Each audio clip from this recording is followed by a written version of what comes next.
Welcome back to the deep dive. I am so glad you are here with us today because we are tackling a subject that, on the surface, might seem incredibly mundane. In fact, it's something you probably do every single day without giving it a second thought. Right. We are talking about walking. Walking. But, and this is a massive but, we are not talking about walking to get your steps in. No. We aren't talking about walking to get from the subway to the office.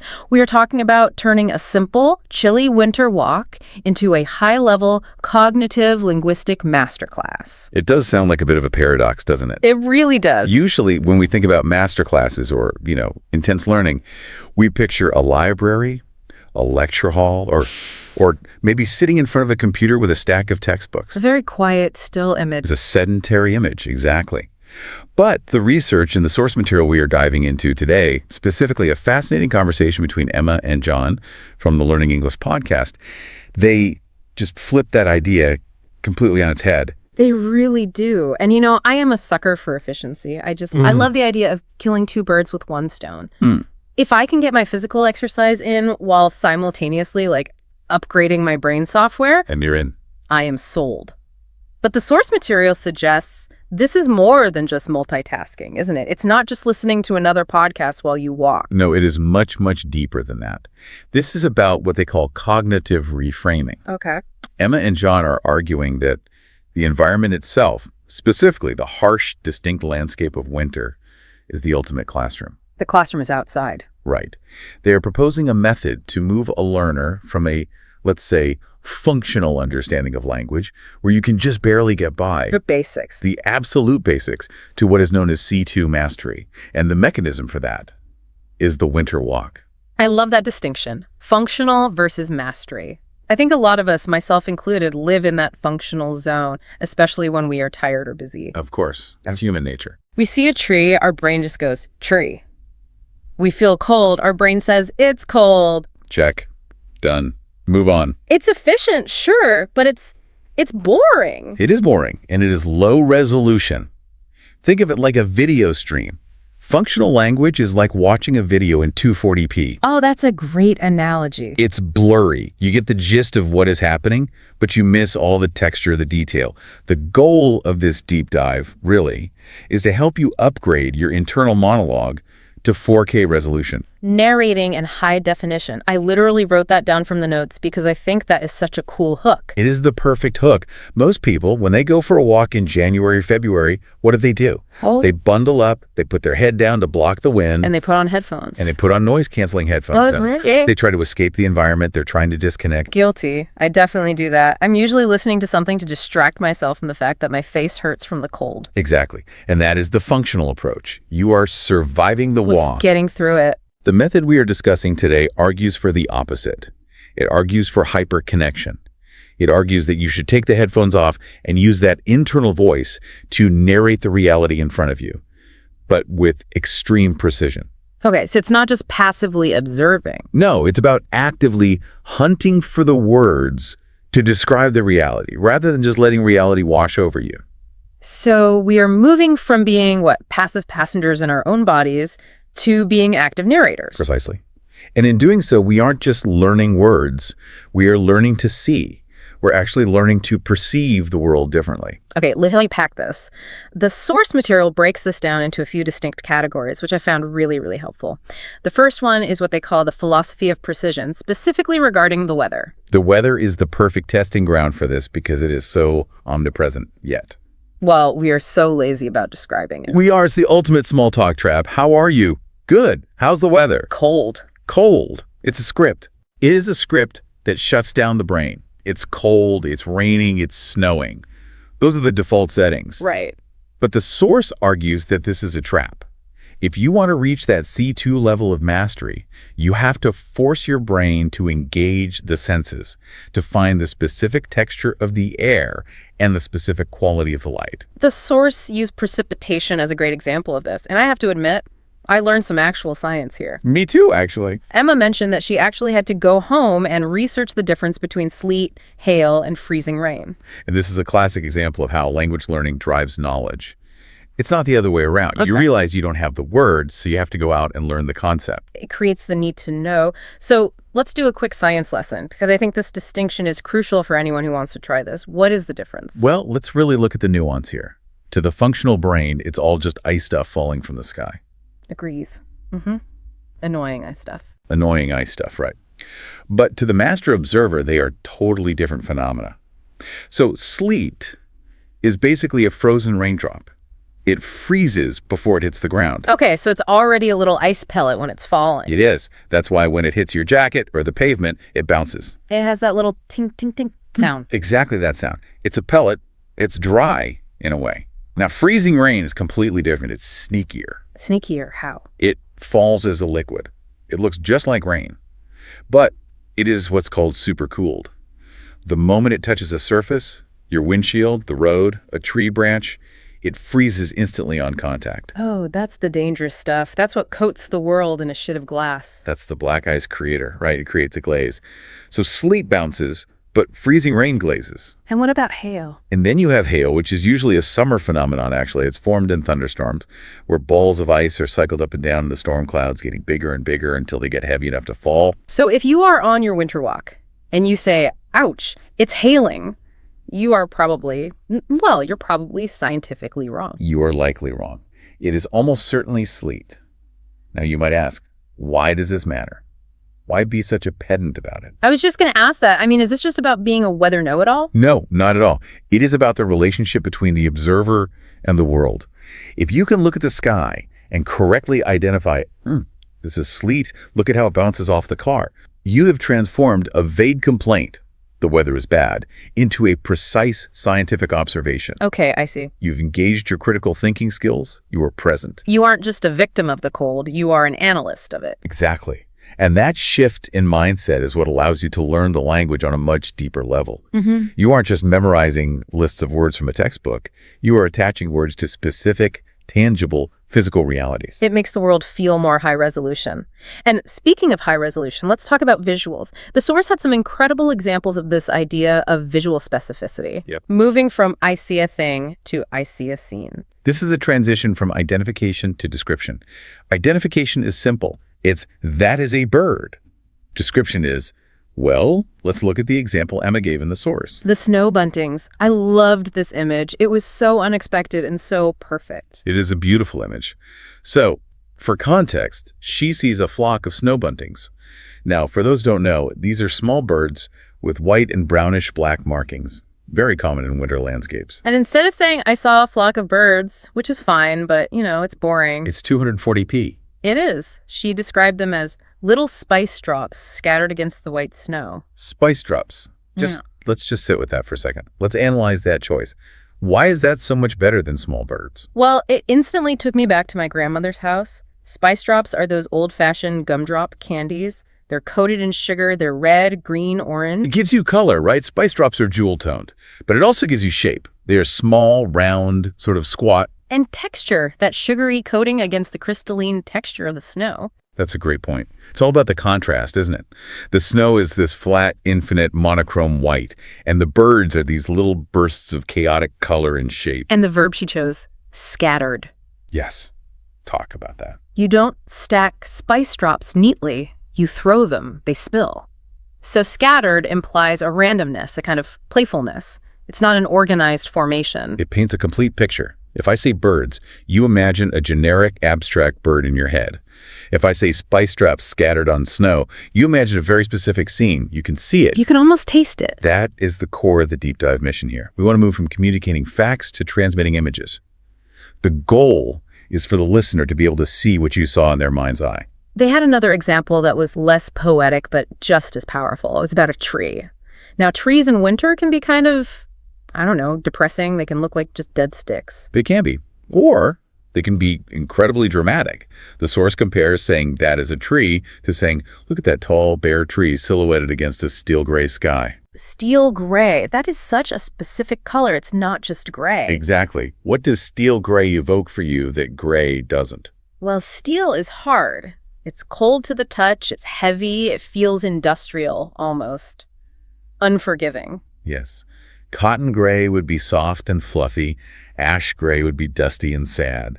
But steel gray implies a cold, hard, metallic weight to the sky. And the word silhouetted. That one word tells you everything about the light. It does. To be silhouetted, the light source has to be behind the object. So the sun is low or it's behind the clouds. So in that one word, silhouetted, you have described the position of the sun, the lighting conditions, and the stark contrast. A tree is an object. A silhouette against steel gray is a mood. It's a whole atmosphere. It really emphasizes how the choice of a single adjective or verb can change the entire feeling of the sentence. And this is where the walking part of it is so crucial. If you were sitting in the classroom trying to describe a winter day from memory, it is hard to come up with steel gray. You'd probably just say gray. You probably would. But if you were standing there freezing looking at that actual sky, the word steel might actually come to you because the sky feels like metal. The environment prompts the vocabulary. That is a great point. You don't have to invent it out of thin air. You just have to notice it and find the right label. You are curating the world around you with words. Okay, let's shift senses. We've looked at the birds. We've felt the sleet. Now I want to talk about sound. Or, more accurately, the lack of it. Section 2 of the source material is all about the auditory landscape. Or listening to the silence. The source talks about reframing silence, and this really resonated with me because winter silence is definitely different than summer silence. It is physically different. It's not your imagination. Emma uses the phrase palpable silence. Let's really unpack that word, palpable. It's a C2 word for sure. It's a fantastic word. It comes from the Latin palpare, which means to touch or to stroke. So if something is palpable, it means it is so intense, so distinct, that it feels as if you could physically reach out and touch it. So she isn't just saying it was quiet. No, quiet is a zero. It's an absence of sound. Yeah. Palpable silence is a presence. It has weight.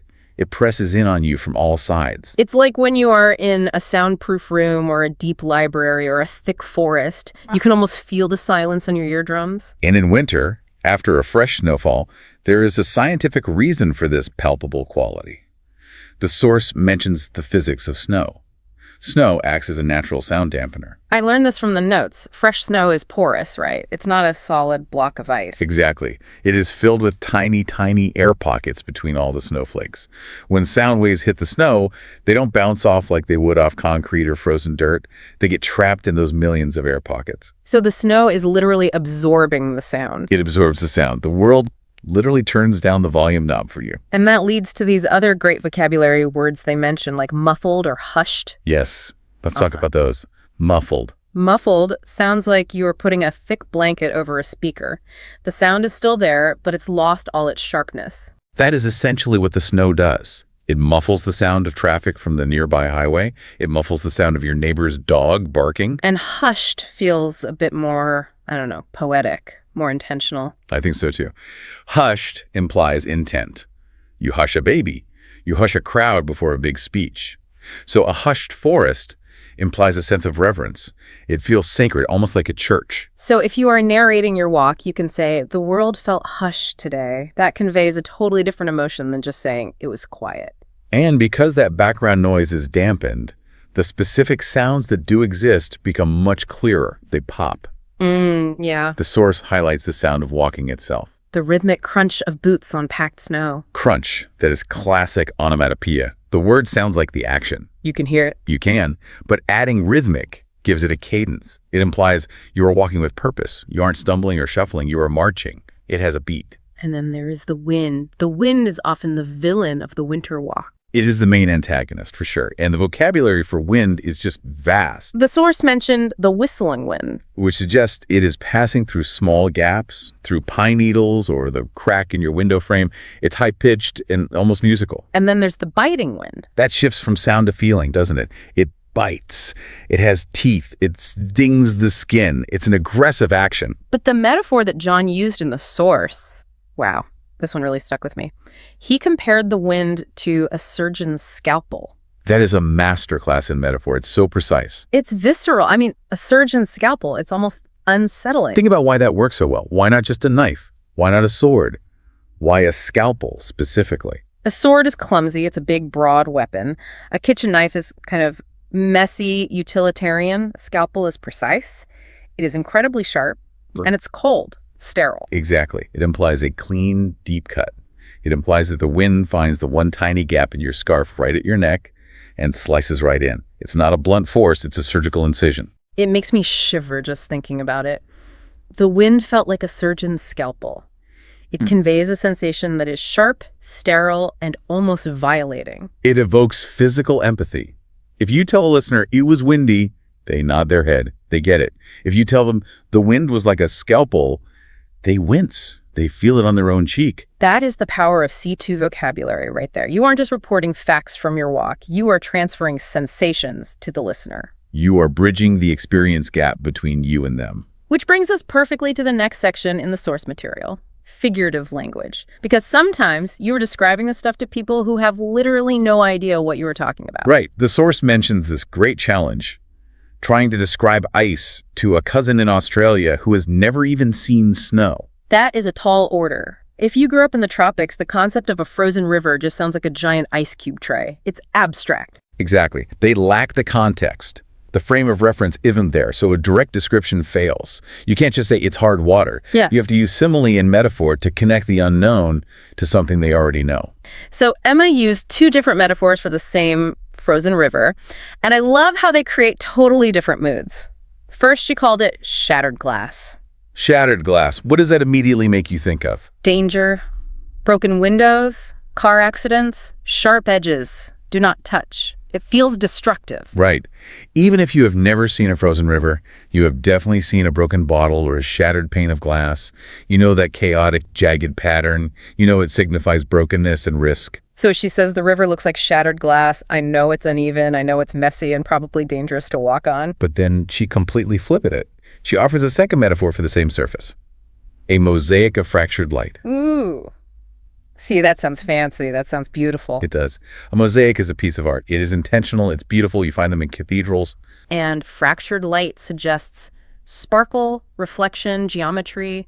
It sounds like diamonds. So shattered glass is the horror movie version, and mosaic of fractured light is the art gallery version. Of the exact same thing. Of the exact same physical reality.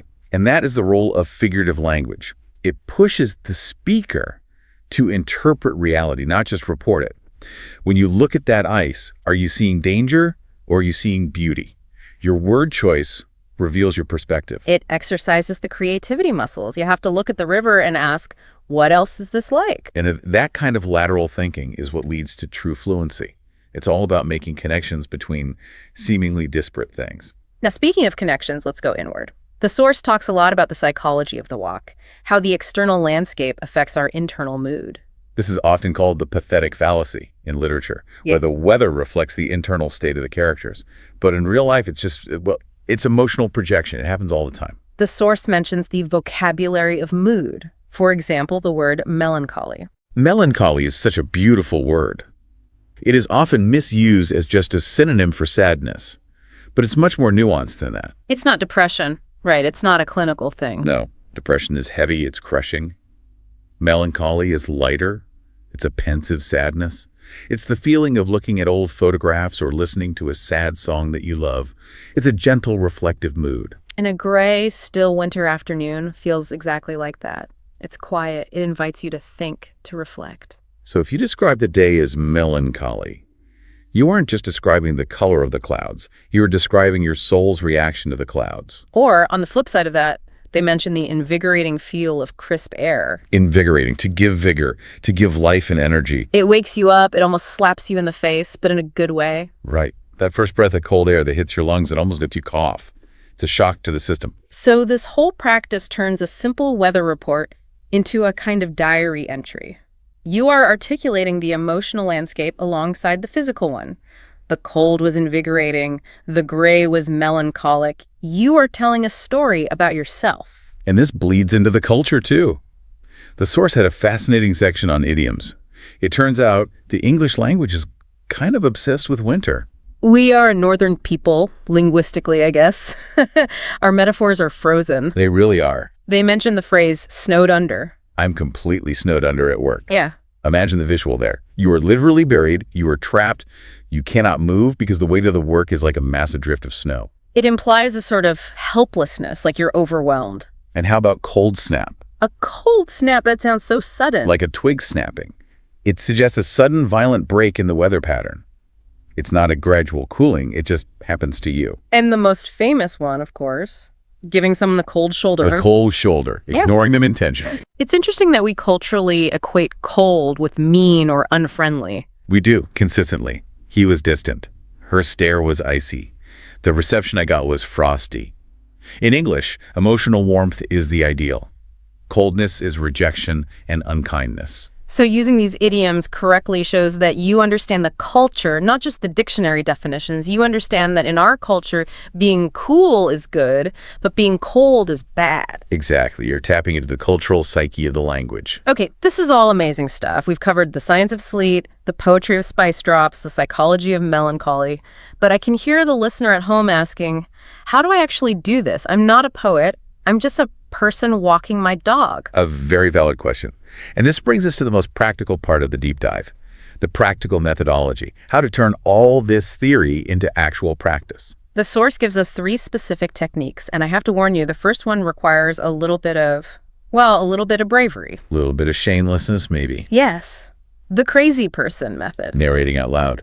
It sounds incredibly silly, just walking around the park muttering to yourself, the trees are, silhouetted, the wind is a scalpel. People will definitely think you are on a very intense Bluetooth call, or they will just think you have completely lost your mind. They might give you a wide berth. They might, but Emma and John argue that speaking out loud is absolutely essential.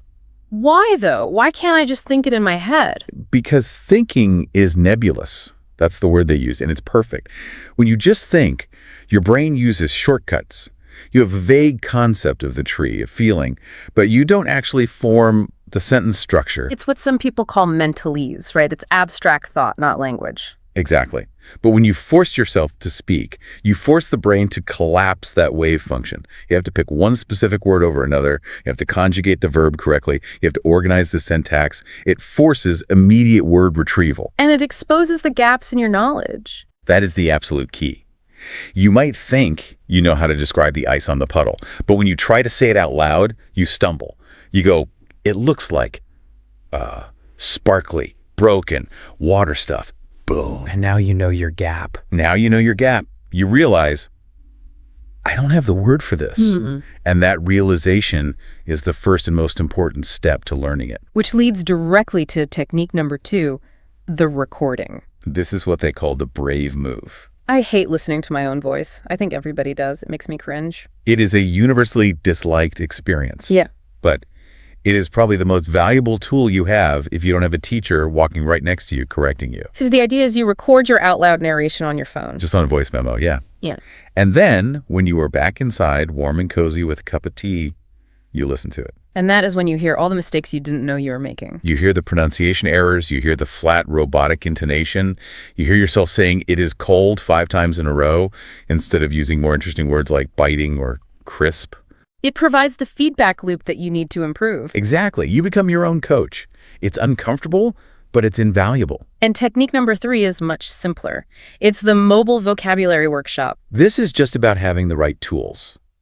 Bringing a small notebook and a pen, or just using the Notes app on your phone. Because you will forget. You absolutely will. You will have a brilliant, poetic thought about the hushed, palpable silence, and by the time you've stumbled with your keys and unlocked your front door, it's gone. It evaporates. It does. You have to catch the butterfly while it is flying. You have to capture the data in the field. I like that. And there was one more story in this methodology section that I just loved. I thought it was hilarious and so insightful. The penguin on ice anecdote. Oh, poor Emma. I laughed so hard at this, but it's the perfect illustration of this whole concept. It really is. So Emma is walking. She is in the zone. She is narrating out loud. She is composing this beautiful, poetic thought about the majestic, frozen architecture of the trees. She is feeling very C2, very fancy and literary. She is feeling poetic. She's at the peak of her descriptive powers. And then she hits a patch of black ice. And down she goes. Dignity gone. All that C2 mastery is out the window. She is, as she describes it, a penguin sliding on her belly. And this is the important part. She didn't just get up and get mad and go home. No. She turned the fall into the lesson. She realized that her majestic architecture poem was over, and now she needed a whole new set of words. Words like treacherous, slippery, A loss of equilibrium. Loss of equilibrium. That is a very fancy way to say I fell down. It is, but the lesson is embrace the mistake. The world will constantly throw things at you. A sudden gust of wind, a patch of ice, a clumsy fall. Use them as prompts. If you fall, learn the word for bruise. If you slip, learn the word for skid. It's about resilience and a kind of relentless curiosity. Even when you are on the ground looking up at the sky, be curious about how to describe the ground. Precisely. Never stop observing. That leads us to the final section of the source material, the strategy of consistency. Because doing this once is fun, but doing it once won't make you fluent. This is what they call the gym comparison. Right. The source poses the question, is it better to sit down and study grammar for 3 hours on a Sunday? A cram session. Or to go for a 15-minute active observational walk every single day? And the answer, unequivocally, is the walk. Frequency beats duration. Every single time. When you're learning, you are building neural pathways. If you do it every day, even for a short time, those pathways get reinforced. They get stronger. It becomes a habit. And it's so much less daunting.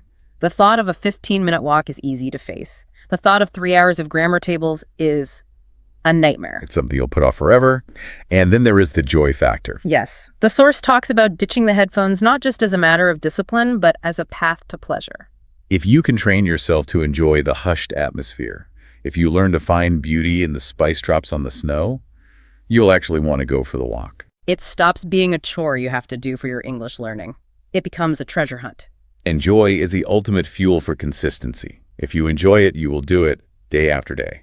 So let's bring this all together. We have gone on quite a journey today, and we haven't even left our chairs. We have. We've traveled through the philosophy of weather, the physics of sound, and the psychology of metaphor. We started by realizing that it's cold is a really boring way to experience the world.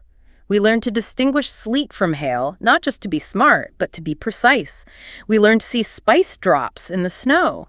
We learned to listen for the palpable silence that snow creates and to feel the surgeon's scalpel of the wind on our skin. We even learned that falling on the ice isn't a failure, it's just another opportunity to learn vocabulary. And I think most importantly, we learned that this isn't just a language hack. It's a way to reframe our entire internal monologue, to move from passively identifying the world to actively building it with our words. So, here is our challenge to you, the listener. The next time you go out the door, whether it is winter, spring, summer, or fall, don't just walk. Don't just check out and put your headphones on. Tune in. Look for the details you usually ignore. Narrate the scene to yourself. Be the director of your own little movie. Ask yourself, is the wind biting or is it whistling? Is the sky steel gray or is it robin's egg blue? Are the birds just birds or are they spice drops? Find the specific... Does the label change the sensation itself? That is something to chew on. It connects back to the old Sapir-Whorf hypothesis, really. Mm. The idea that the language you speak shapes the reality you inhabit. Well, I know my reality has been shaped a little bit today. I am never going to look at a frozen puddle the same way again. I'm going to look for the mosaic. As you should. There's art everywhere if you have the words to see it. Go out there, explore your world, find your words, and if it's winter, stay warm. We will see you on the next deep dive. Stay curious. See ya. All right, welcome back to the deep dive. I really hope you're somewhere warm right now, maybe with a hot drink in hand. Oh, definitely. Because we are about to step out into the cold. We are, and I don't mean a metaphorical cold either. We are heading straight into, well, the heart of winter. We are indeed. And I think we're going to need a bit more than just a heavy coat for this one. Right. Because usually when we talk about a winter walk, the mind goes to a very specific and usually a purely physical place.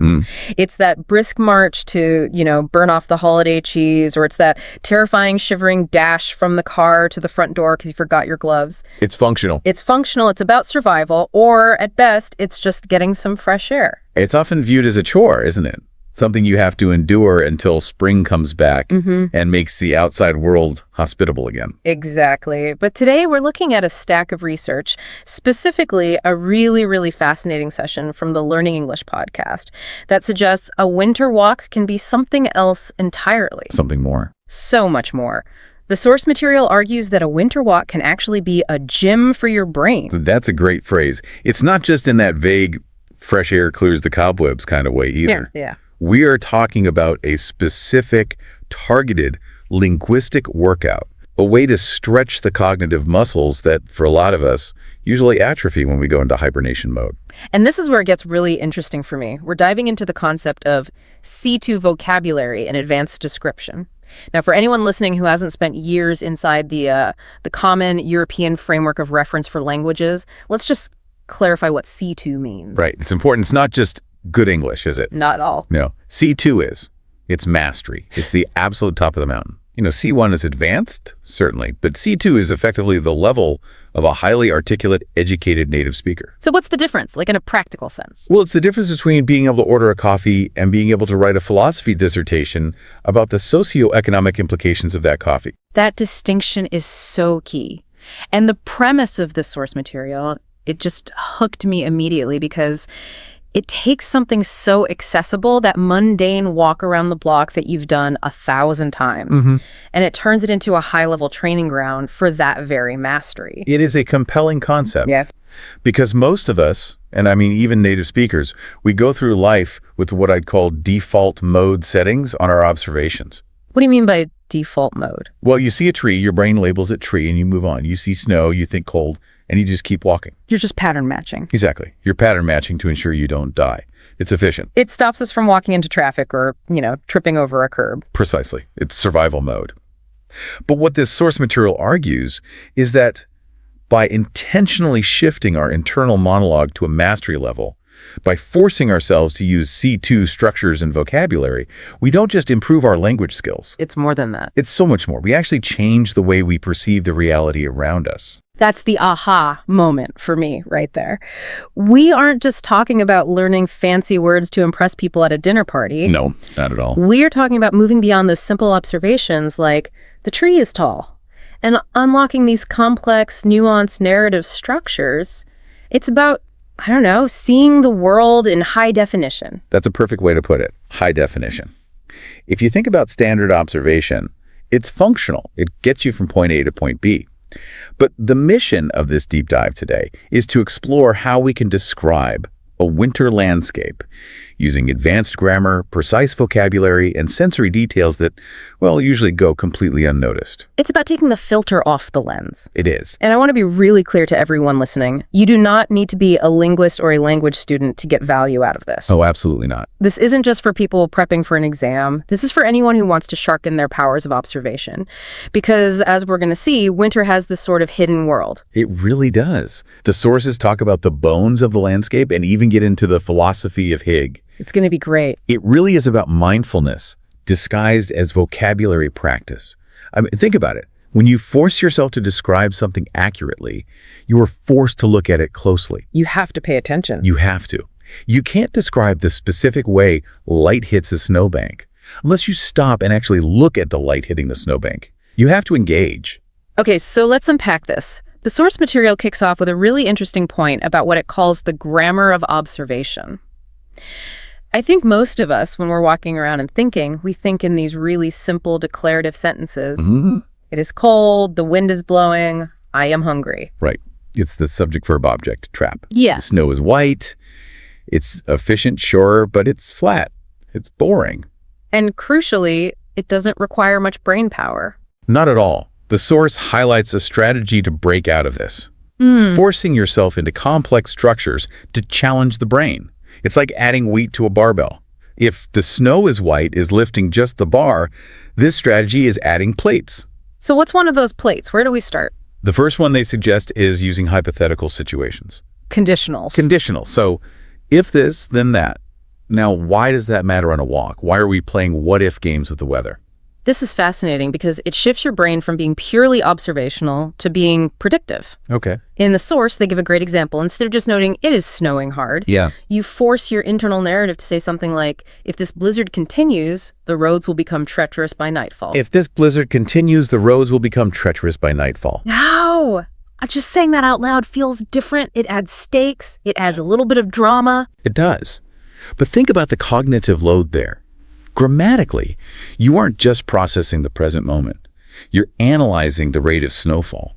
You're projecting that into the future. You're considering the infrastructure of the roads, and then you're predicting a consequence. You're running a simulation in your head. You're running a simulation. That requires a much higher level of cognitive processing than just shivering and saying, brr. Yeah. It turns the walker into a narrator. Right. You're suddenly the protagonist in a story where nature has real, tangible consequences. So it practices future consequences and real-time processing of cause and effect. It engages the imagination. And that's really the core of this whole linguistic workout idea. Yes. You are actively constructing a reality rather than just passively consuming it. You're writing the script of your walk in real time. And that keeps the brain agile. You aren't zoning out on your phone. You are tuning into the world. Okay, so this next point is, for me, where it gets really interesting. Yeah, because it goes against, literally everything I was ever taught in school. Every single English class. I think I know where you're going with this. Let me guess. It's the passive voice. Exactly. The source explicitly recommends reclaiming the passive voice, which, just feels wrong to say out loud. It feels like breaking a rule, doesn't it? The dreaded passive voice. Strunk and White are rolling in their graves right now. A cardinal rule. I can hear my 10th grade English teacher scolding me right now. Every writing teacher, every editor I've ever had says, don't use passive voice. It's weak, it's lazy, it's bureaucratic. And they're not wrong in a lot of contexts.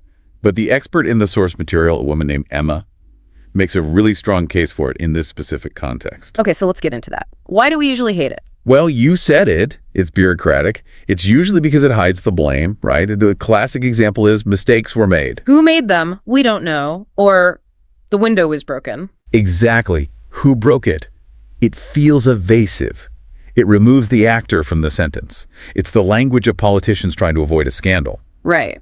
But in nature writing, or in describing a landscape, sometimes the actor isn't the point. Sometimes the wind or the cold isn't the character we actually care about. We care about the result. Can you give us the example from the source? Because when I read this, it really made it all click for me. Sure. So the active voice version would be something simple like, the wind blew the snow. Standard. Boring. Totally functional. Gets the job done. And the focus is on the wind. The wind is the subject doing the action.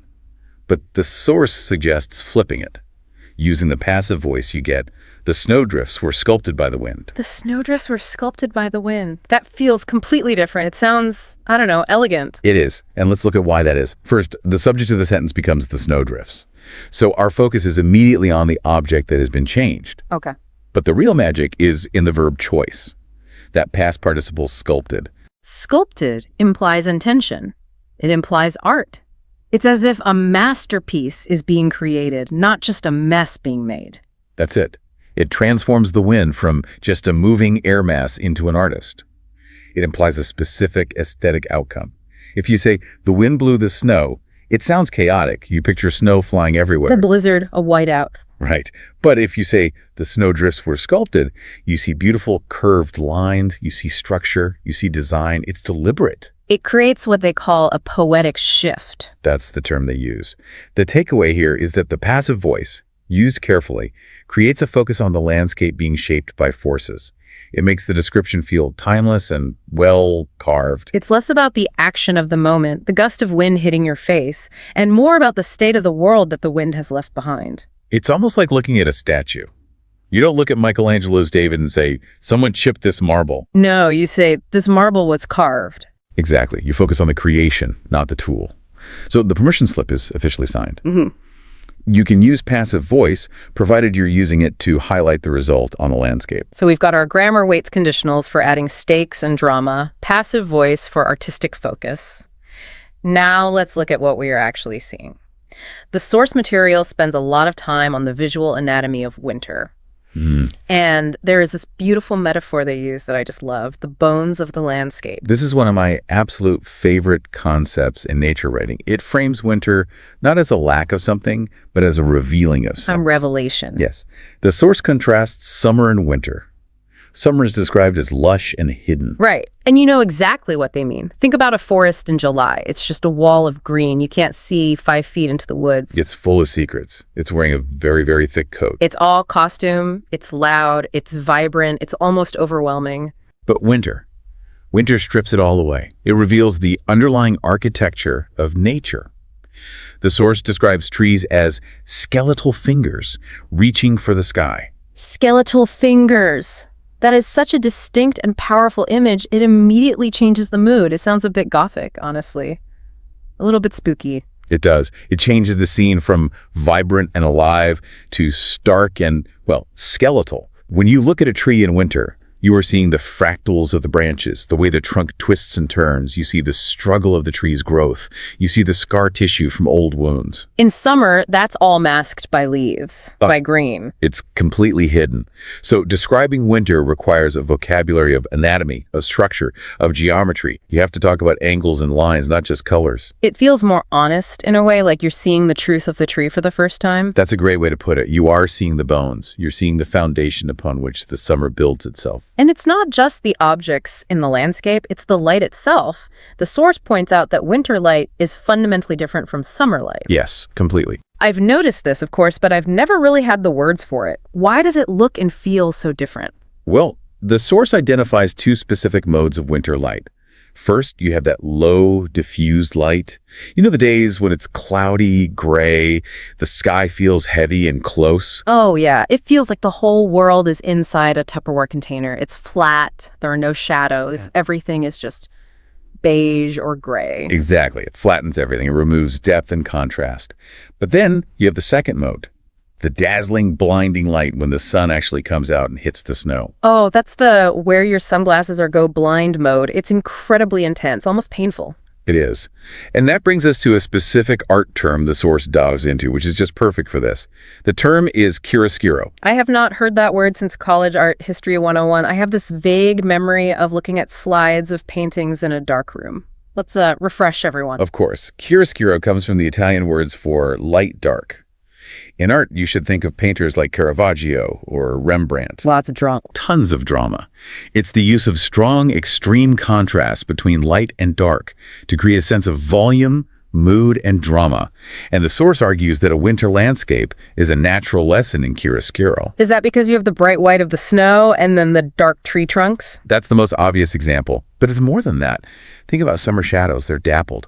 They're soft because they have to filter through leaves. They dance around. Right. But in winter, the source describes long, dark shadows stretching across the ground. Because the sun is so much lower in the sky and there are no leaves to diffuse the light, the shadows are hard-edged, long, and crisp.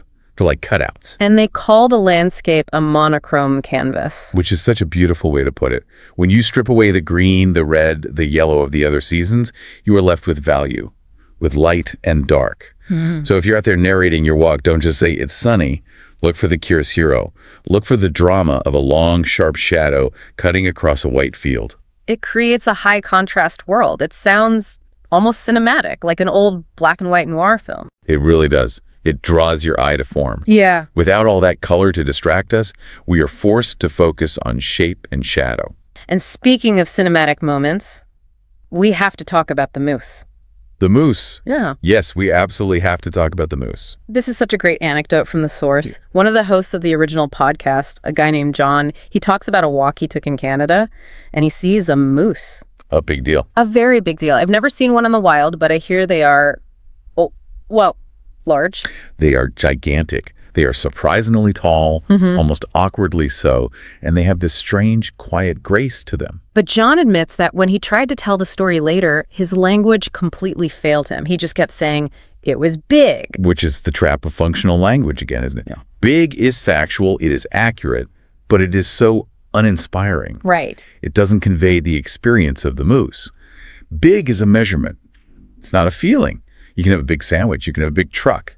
A moose is something else entirely. So the expert in the source, Emma, she gently critiques this. She says, essentially, you can do better.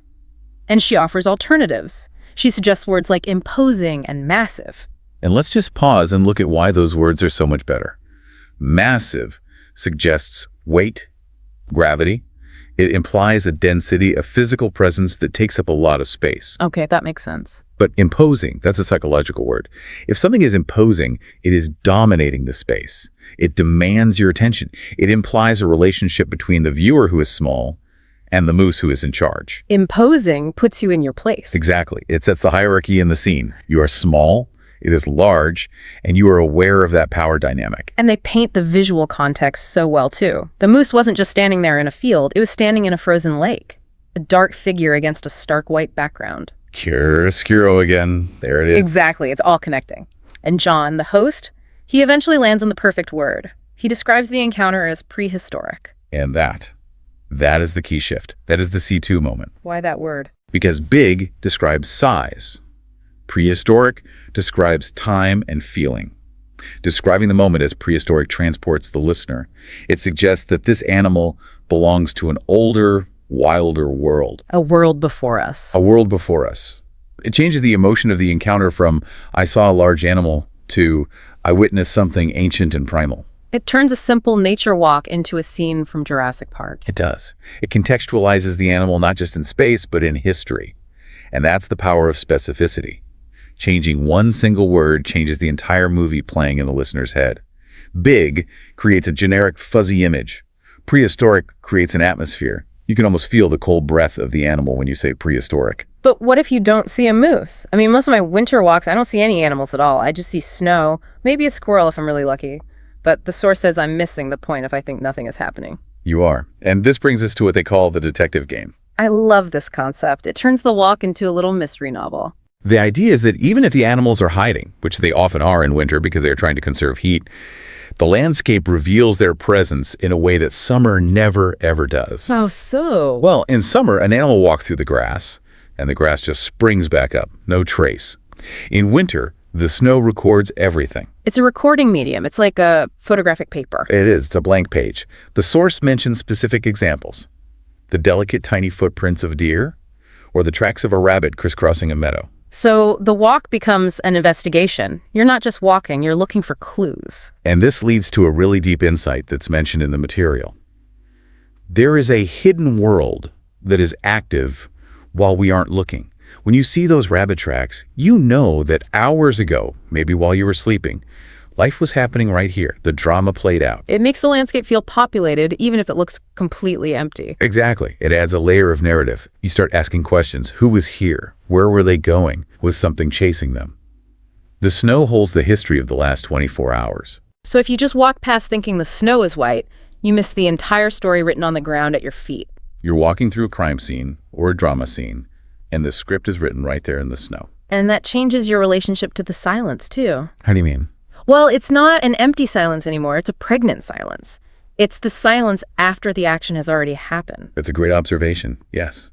The stage is empty, but the props tell the story. Okay, so we've covered the visual, the bones, the light, the tracks. But the source material makes a really important pivot here.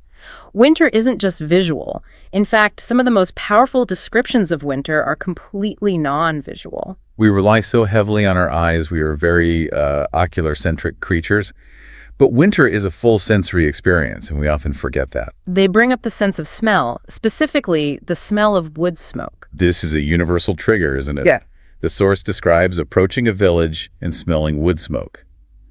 And they use the keywords evocative and nostalgia. Why is that particular smell so powerful? Is it just that it smells like, a barbecue or a campfire? Well, that certainly helps. But Emma, the expert in the source, she explains that it represents sanctuary. Sanctuary? Yes. Think about it biologically. For thousands and thousands of years, winter meant danger. Cold meant death. The smell of wood smoke meant fire. And fire meant heat, safety, food, and community. So it's hardwired into us. It's in our DNA. I absolutely believe so. It triggers a primal, deep-seated response. It signals that we aren't alone and we aren't going to freeze to death. Wow. The source contrasts the biting cold and the numbness in your fingers with that promise of warmth that the smell carries on the air. And that leads us perfectly into the philosophy of contrast. The source argues that you actually need the negative sensations to appreciate the positive ones. This is a profound point, and it's so true. We spend so much time complaining about it's bitey, it's freezing, I can't feel my toes. But without that biting cold, the warmth of the indoors means almost nothing. It's just room temperature. It's the difference between being comfortable and being comforted. Beautifully put. That's exactly it. You can't be comforted if you weren't first uncomfortable. The walk creates the need for comfort. And the source talks about other contrasts, too. Yes, the auditory contrast. The deep silence of a snowy landscape versus the sharp crunch of your boots. The tactile contrast, the cold wind on your face versus the heavy warmth of your coat. This brings us to a cultural concept that has become quite trendy lately, but it fits perfectly here. They talk about hygge. Yes, the Danish concept, hygge. Usually when people talk about hygge, they talk about wool socks and candles and hot cocoa. It's become very commercialized. It's an aesthetic for Instagram. It is. But the source makes the point that those winter walks, the cold part, are essential to true hygge. Exactly. You can't just sit on the couch all day in your sweatpants and achieve true hygge. That's just being lazy. Right. You need the harsh elements to fully value the warmth of human connection and shelter. The walk creates the deficit of warmth that hygge then fills. It's about the joy of the transition from the hostile outdoors to the sanctuary indoors. So the linguistic workout here isn't just describing the snow, it's describing the feeling of relief when you finally escape the snow. Yes, it adds an emotional dimension to the description. It's not just a physical landscape, it's an emotional landscape of exposure and shelter. It's about crossing the threshold from one world into another. I want to touch on one more philosophical point from the source that I found really moving.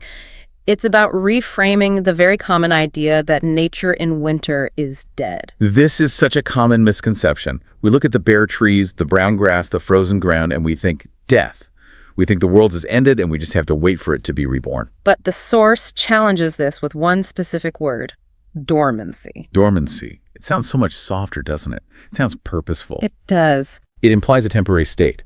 It implies sleep, not death. The analysis in the source is that the plants are sleeping, they are waiting, they aren't gone, they are conserving energy, they are gathering strength for the spring. And they use the image of the snowdrop flower to illustrate this. The snowdrop pushing its way up through the ice. It's a classic symbol of resilience. But narratively, what this does for your description is add a temporal dimension. What do you mean by a temporal dimension? Well, if you describe a forest as dead, you are describing the end of a story. The book is closed, nothing more to see here, move along. Okay. But if you describe it as dormant, or if you focus on that tiny green shoot of a snowdrop waiting to push through, you are describing the middle of a story. You are describing potential. The narrative arc becomes the dormancy of nature versus the promise of spring. So when you are on your walk, you aren't just seeing what is there in that moment. You are seeing what is coming. Exactly. It creates a sense of hope and continuity in your observation. Yeah. You're seeing the hidden energy that's stored in the roots under the frozen ground. You're acknowledging that the stillness is actually a form of preparation. It's the pause before the breath. Exactly. It's not the end, it's the quiet middle. We've covered a lot of high-level concepts here. I mean, structure, imagery, sensory details, philosophy. But let's get practical for a minute before we wrap up. The source ends with some specific tools for the writer or speaker who wants to actually try this. Yes. Because we've all been there. You want to describe a beautiful scene, and you end up sounding like a generic greeting card. Right. The danger of trying to be poetic is falling right into the cliché trap. White as a sheet. Cold as ice. Yeah. The dreaded blanket of snow. The source warns against these lazy descriptions. They're placeholders, really. They don't make your brain work, and they don't make the listener's brain work. They are linguistic shortcuts. Your brain doesn't have to visualize anything because it's heard the phrase a million times. It just slides right off the mind like water off a duck's back. So what's the fix? Is it just opening a thesaurus and picking the longest, most complicated word? Because that usually leads to disaster. No. And the expert in the source gives a very specific and very important warning about that. The thesaurus strategy can backfire horribly if you're not careful.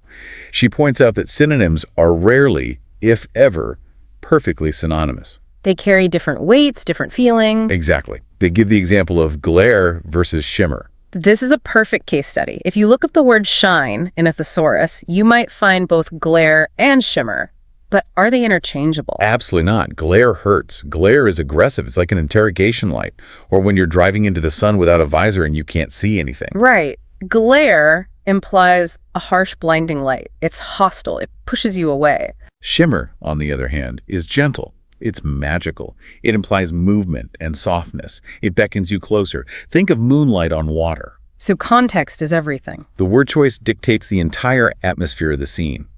If you are writing a scene about a dangerous blizzard where the hero is lost and disoriented, the snow glares. It's an enemy. But if you were writing a scene about a magical winter wonderland where kids are ice skating, the snow shimmers. And you can't just swap them out because a thesaurus told you they mean the same thing. They carry completely different emotional baggage. So the advice is to learn the nuances. But how do we do that? Do we just sit around memorizing dictionary definitions all day? The source recommendation is much simpler and more enjoyable. Read the masters. They specifically mention reading Henry David Thoreau. Read great nature writing. Absorb how the experts use these nuances. See how they construct their sentences.